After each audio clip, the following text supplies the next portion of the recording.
अधिष्ठात्री देवी मां भट्टारिका पीठरे लागू है बीएनएस 163 धारा। भट्टारिका मंदिर में 5 फुटर बन्या पानी पशिबा परे प्रशासन एभली निष्पत्ति नेइछि। बन्या न छाड़िबा पर्यंत श्रद्धालु मानकु भट्टारिका पीठ बारण करा जायछि।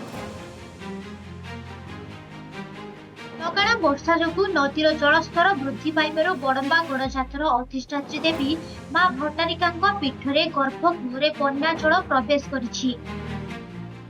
परिस्थिति को दृष्टि रखी मंदिर सेवायत माने परंपरा और नीति नियम अनुसार मां विग्रह को सुरक्षित भाव ग्रस्त घर को स्थानांतर करिसेंति। मंदिर परिसर में सृष्टि होइतिबा बन्या परिस्थिति उपरे प्रशासन और मंदिर कर्तृपक्ष नजर रखिछंती। भक्त मानकु अनावश्यक भिड़ न करिबा सह सतर्कता अवलंबन करने अनुरोध करा जायछि। एपरि स्थिति सत्वे मां भट्टारिका नित्य पूजार्चना और समस्त धार्मिक नीतिकांति शास्त्र विधि अनुसार सुचारू रूपे चलिथिबा बोली मंदिरर मुख्य पूजक सूचना दैछंती। ब्यूरो रिपोर्ट सम्यक खबर।